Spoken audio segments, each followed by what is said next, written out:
दिल्ली के रामलीलाल मैदान में आज से बीजेपी की राष्ट्रीय कार्यकारिणी 2 दिवसीय बैठक होने जा रही है। इसका आगाज है रामलीला मैदान में। बैठक में देश भर के हजारों नेता और कार्यकर्ता वहां पर शामिल होंगे। बीजेपी अध्यक्ष अमित शाह आज परिषद में उद्घाटन भाषण देंगे। वहीं शनिवार को पीएम मोदी का समापन भाषण होगा। इस दौरान देश भर से आए हजारों कार्यकर्ताओं को पीएम मोदी 2019 जीतने का मंत्र देंगे। बताया जाता है कि 3 प्रस्ताव भी पारित किए जाएंगे। इसमें राजनीतिक और सुरक्षा से जुड़ा प्रस्ताव अहम होगा। वहीं ओबीसी आयोग, 3 तलाक, आरक्षण जैसे मुद्दे पर विपक्ष के रुख पर भी सवाल उठाया जाएगा। वहीं 3 राज्यों की आड़ पर गहन मंथन होगा। बता दें कि कुछ ही दिन पहले शाह ने लोकसभा चुनाव की तैयारियों के लिए 17 कमेटी भी बनाई है। राज्यों के प्रभारियों और सह प्रभारियों की नियुक्ति भी हो चुकी है। तो रामलीला मैदान में आज यहां पर बीजेपी की एक अहम बैठक, महासंगम राष्ट्रीय कार्यकारिणी की बैठक का आज आगाज बीजेपी के अध्यक्ष अमित शाह आपको बता दें कि इस परिषद की बैठक का उद्घाटन करेंगे, आगाज करेंगे, जिसके लिए तैयारियां पूरी हो गई हैं। देश भर से कार्यकर्ता, नेता और पदाधिकारी वहां पर इसके लिए जुट रहे हैं।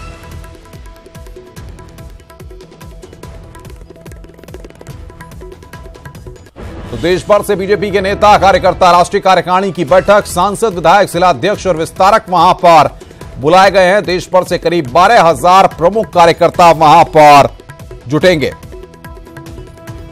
हर लोकसभा क्षेत्र से बुलाए गए हैं यहां पर नेता। अब तक की सबसे बड़ी ये कार्यकारिणी की बैठक। और बातचीत करने के लिए अनूप गुप्ता हमारे संवाददाता दिल्ली से हमारे साथ जुड़ रहे हैं। अनूप, जाहिर तौर पर जिस तरीके से हाल में कई विधानसभा चुनावों में बीजेपी की जो हार हुई, उसके बाद अब मंथन के दौर में बीजेपी है, क्योंकि आने वाले वक्त में लोकसभा का चुनाव है। रणनीति क्या रहने वाली है? कौन कौन से लोग पहुंच रहे हैं और कितने बजे उद्घाटन होना है?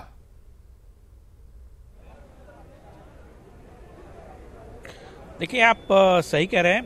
पिछले दिनों जिस तरीके से 3 राज्यों में बीजेपी को करारी हार का सामना करना पड़ा और बहुत ज्यादा वक्त नहीं बचे हैं आगामी लोकसभा चुनाव में, ऐसे में बीजेपी ने औपचारिक तौर से मिशन 2019 की तैयारियों को शुरू कर दिया है और कह सकते हैं कि औपचारिक रूप से कैंपेन की शुरुआत इसी राष्ट्रीय परिषद से होने जा रही है। आज बीजेपी के राष्ट्रीय अध्यक्ष अमित शाह के अभिभाषण से इस अधिवेशन की शुरुआत होगी और कल का दिन काफी महत्वपूर्ण रहने वाला है।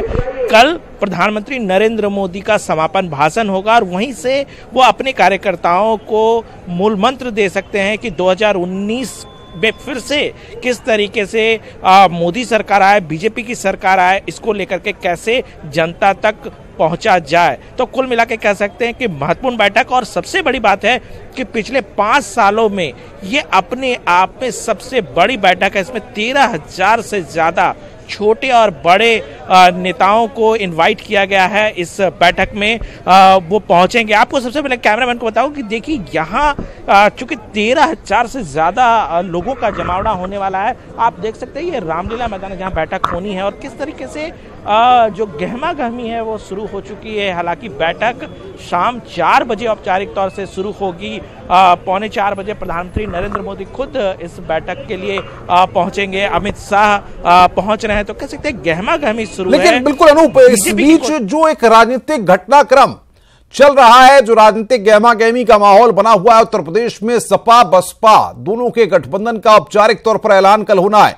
क्या बीजेपी के महासंगम में उसको लेकर कुछ चर्चा हो सकती है, कुछ रणनीति कुछ तैयार हो सकती है, या उसको लेकर बीजेपी कैसे काट करेगी उसका भी कोई मंत्र या कोई रणनीति प्लेटफॉर्म पर दिख सकती है?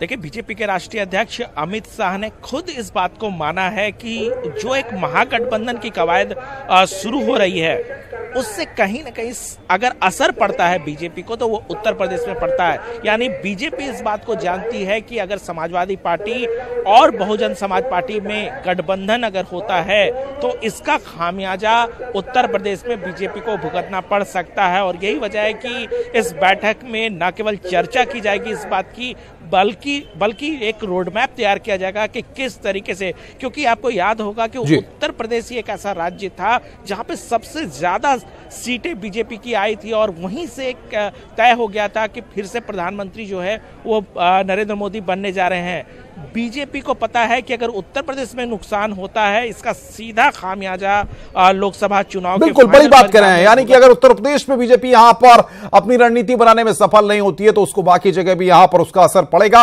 और नुकसान झेलना पड़ सकता है। ऐसे में strategy planning BJP Uttar Pradesh को लेकर के आगे बढ़ रही है।